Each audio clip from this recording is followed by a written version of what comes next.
था संतोष शर्मा और उसका उम्र 30 वर्ष का था। तो उसके पास वीडियो है जिसमें स्थानीय सांसद माननीय गिरिराज सिंह का भी उसमें कुछ वक्तव्य है और वो बोल रहा था संतोष शर्मा कि हमारे साथ इस प्रकार की ज्यादती हो रही है कि लगता है कि हमको भी बचने लोग नहीं दे रहे। और उसका क्या, संतोष शर्मा का क्या गलती थी कि उस सोशल मीडिया पर उसने धमकी दी थी कि अगर विक्रम कुंवर की लाश और उसके साथ न्याय नहीं होगा तो हम लॉकडाउन तोड़ करके भी हम आंदोलन की रूपरेखा खड़ा करेंगे और इस परिस्थिति में हमारी हत्या लोग कर देगा से हम तुमसे बात कर रहे हैं और इसमें पॉलिटिकल पैरवी हो रही है। सब लोग इसको बड़ा दूसरे रूप में ले रहे हैं जिसमें बाबू गिरिराज सिंह का नाम भी आया है।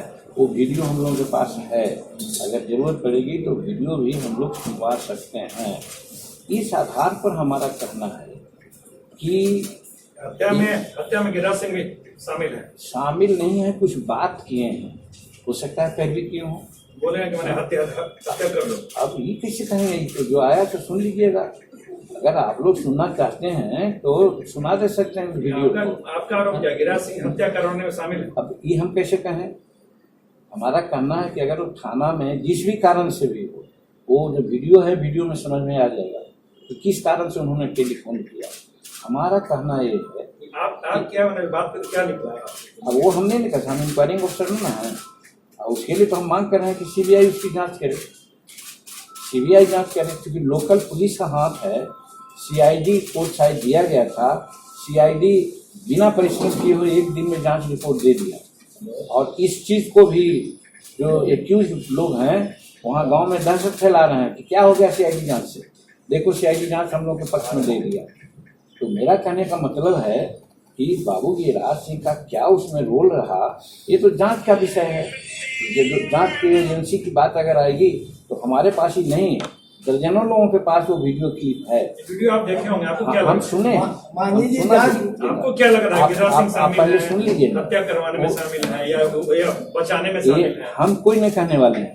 हमारा कहना है कि वहाँ के लोगों की मांग है, हम भी सहमत हैं कि ये सीआईडी से जांच का मामला नहीं है, ये अंतर्जातीय विवाह का मामला है और जो सामाजिक सोशल स्टेटस आज है उसका मामला है और इसलिए इसको सीआईडी से नहीं सीबीआई से जांच होनी चाहिए।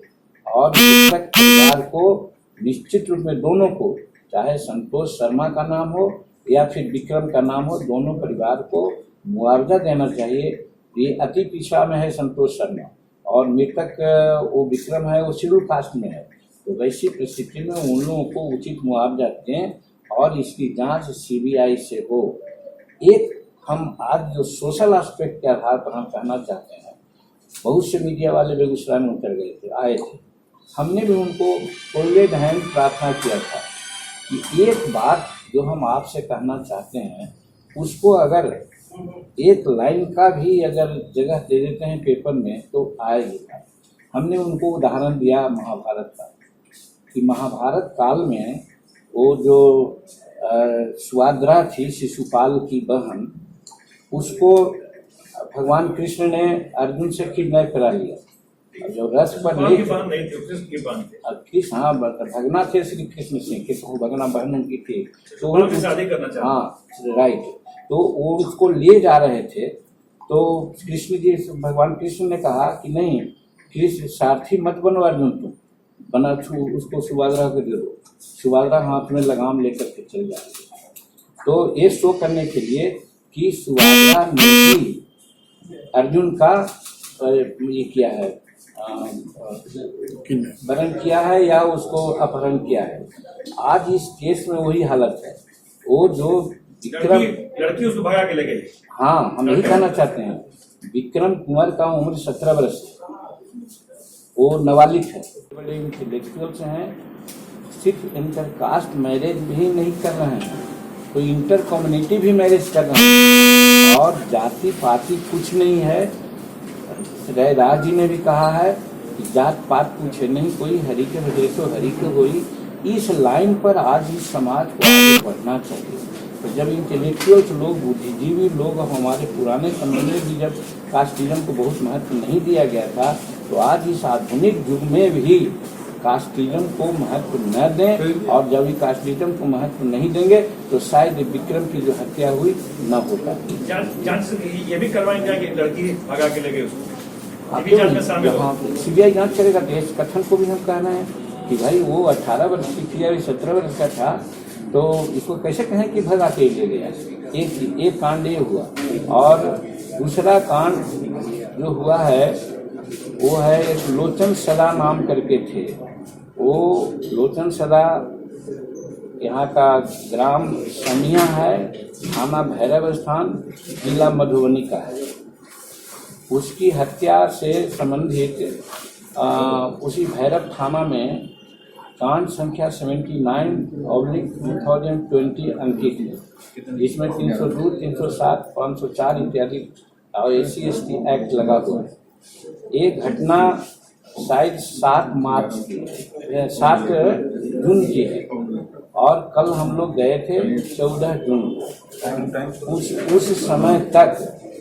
उस समय तक इस घटना के उपरांत कि लोचन सदा तो मर गया, साथ 3 आदमी घायल हुआ। इसको जो मोहन सदा घायल था, दुर्गानंद सहायक था, मदन सहायक ये था। इसको बताया गया है कि सलेमपुर थाना पंडौल के अनिल कुमार झा थे और रोशन कुमार मिश्रा थे, महनियापुर थाना भैरव स्थान के। ये सबको नामजद इसमें एक्यूज बनाया गया है। कहा गया कि जानबूझ के ये सब लोग ये थे, शराब माफिया थे, ये जानबूझ करके लोचन सदा को और लोगों को मारने का प्रयास किया। तो लोचन सदा तो मर गए, लेकिन ये लोग अभी घायल थे। अफसोस इस बात की है कि इसके बाद भी आज तक न तो मृतक परिवार को कोई लाभ मिला, राहत मिली। किसी भी प्रकार की राजनीतिक चर्चा नहीं करना चाहते हैं आप लोगों से, और विशुद्ध सामाजिक चर्चा आपसे करना चाहते हैं।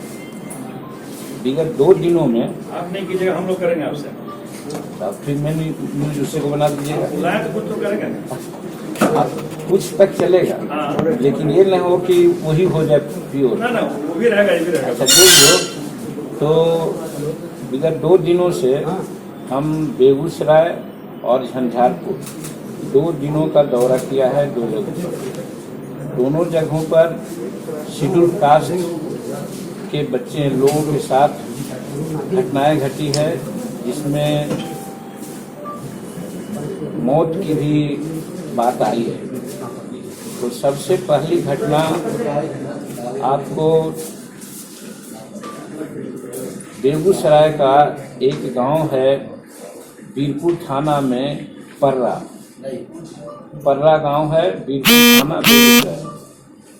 वहाँ पर एक विक्रम कुमार नाम के शेड्यूल कास्ट का लड़का था, विक्रम कुमार पोदार शायद लिखता है। 17 वर्ष का उम्र था उसका, और इंटरमीडिएट क्लास में पढ़ता था। वो विक्रम कुमार एक गैर शेड्यूल कास्ट की लड़की के साथ उसका प्रेम था, और प्रेम में वो घर से छोड़ करके दोनों दिल्ली चले गए थे, और दिल्ली कई 1 महीना वहाँ रहे। गैर एसी में क्या सवाल था कि पिछड़ा था क्या? अब हम कहेंगे गैर एसी, हम बाद में इसकी चर्चा करेंगे। एक अपील हम करेंगे, नहीं उसको हम नहीं कहना चाहते। तो जब ये मालूम हुआ कि वो लोग दिल्ली में हैं, तो इस समाज की बच्ची थी, उस समाज के साथ साथ कुछ और अगल बगल के लोग, उसमें एक नाम आता है नवीन सिंह, जो पंचायत समिति के सदस्य रहे हैं उसी थाना या उसी प्रखंड के। तो वो लोग वहाँ गए एक कहने के लिए कि अब जो बात हो गई सो हो गई, अब चलो गांव गांव में लगभग सब लोग अपना राजी नुमा से तुम लोग अपना जीवन व्यतीत करो। ये लोग दोनों लड़का लड़की सोचे कि तो अच्छी बात है। वो चले आए यहाँ थाना पर, वो थाना बीरपुर थाना बेगूसराय। तो जैसे ही थाना पर ये लोग आए तो 23 मार्च को वो लोग आए, 23 मार्च को थाना पर आए। तो थाना पर आने के बाद विनय सिंह और थानेदार दोनों मिलके कहा कि आइए गए हो तो लड़की को अपना घर भेज दो और तुम अपना घर जाना। तो पहले लड़की को भेज दिया गया घर और लड़का को वहीं रखा गया और उसको खूब पीटा गया और रात में ही उसकी हत्या हो गई। तो 24 तारीख का दिन माना जाता है, 23 को आए और 24 को उसका डेड बॉडी के बारे में सब लोगों को पता चला। थाना में हत्या हो गई? थाने में। अब थानेदार लोग कहते हैं और अगल बगल के लोग कहते हैं कि वो आत्महत्या कर लिया है। हमारा और वहाँ के लोग का, जो हम उस गांव में गए, उसके माता पिता तो नहीं थे, उसके चचा थे और अगल बगल के लोग थे, सबों ने यही कहा कि इसलिए कि एक वीडियो भी आया है, उस समय अपनी बात को कह रहा था कि देखो हमको लोग पीट रहे हैं, हमको लगता है कि बचने नहीं देंगे और लास्ट में फिर खत्म हो गई बात। तो सब लोगों का कहना है कि पुलिस कस्टडी में ही उस लड़का को या तो जो विक्रमादित्य को क्या नाम उनका बदलाया पिता नवीन सिंह इत्यादि और थानेदार दोनों मिलकर के उस बाकी के बच्चा की हत्या कर दिया। और हत्या के बाद जब बात सामने आई तो उन लोगों ने यही कहा कि वो आत्महत्या किया है। लाश भी इन लोगों को उस समय देने में बड़ा हिचक किया। बाद में उसके नाना के परिवार वाले लोग उसकी माने दाह संस्कार वगैरह किए। हमारा कहना इसमें यही है कि एक चूंकि वहाँ पर दबंग टाइप के लोग हैं और उनकी दबंगता से अगल बगल के लोगों से पता चला कि वो इतने दबंग लोग हैं कि जो विकास के काम की बात बोलते हैं या कहीं अन्याय किसी की वजह हो रही है बात उसकी बात बोलते हैं तो उसको इसी प्रकार से प्रताड़ित करते हैं। आज से साल भर पहले ज़्यादा परिवार कोई थे, उनको भी इसी तरह से उन लोगों ने हत्या कर दिया। तो लोगों का कहना यही है कि पुलिस के कस्टडी में पुलिस के मेल से वहाँ के जिसमें नाम बतला रहे हैं नवीन सिंह सहित लोग उसकी हत्या किया है। तो इस चीज़ की जांच हम इसलिए कहना चाहते हैं कि इसकी जांच ठीक से होनी चाहिए। अब इसका एक दूसरा पहलू है, इसका दूसरा पहलू एक है कि वही विक्रम कुमार का एक साथी